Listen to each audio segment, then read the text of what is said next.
The US stock market is trading at valuations that always eventually lead to a sharp decline. And now I am not saying this to fearmonger. I am not saying this to freak you out. I am saying this because there are cracks in the US economy and they are starting to show, and I don't want you to be blindsided by what happens next. Just yesterday, I talked about how job growth in the US is drastically slowing. So in a healthy US economy, what we typically see is 200,000 new jobs added each month. And right now we're hovering at about 30,000. This is a huge red flag, okay? Because when you have things like a slowing job market, which is a sign, an indication that something is not going well, at the same time, we have sky high valuations, eventually something is going to break. And if you're like, okay, Nicole, what the fuck is a valuation? Let's break down what that actually means. Essentially, what we're looking at is the price to earnings ratio, or the PE ratio. It looks at how much you are paying for $1 in company profit. So right now, the PE ratio of the S&P 500, which is a collection of 500 of the biggest companies in America and is something that we use to kind of gauge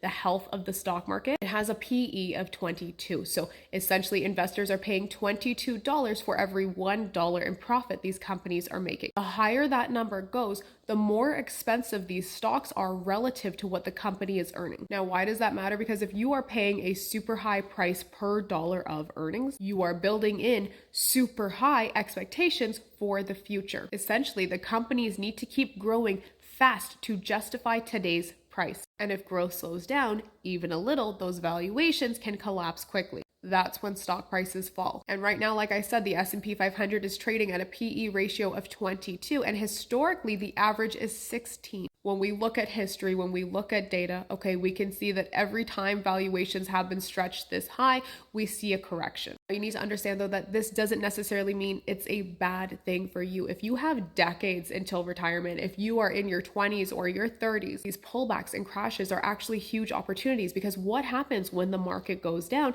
is that stock prices come down, meaning you can buy more shares of these great companies for less, which means when the market eventually rebounds, okay, you can make a lot of money, because in the long term, the stock market has only ever gone up. So instead of being scared, I want you guys to see this as a signal to start getting prepared. And I'm going to help you do that because I have a new free training for you. It's from broke to millionaire in 5 steps. I'm breaking down the tips and the tools and the strategies that I used to go from $40,000 in debt to millionaire at 30, these secrets of the rich that you wouldn't know unless somebody on the inside told you. It's only available for a limited time, so go and grab your spot right now, link in bio.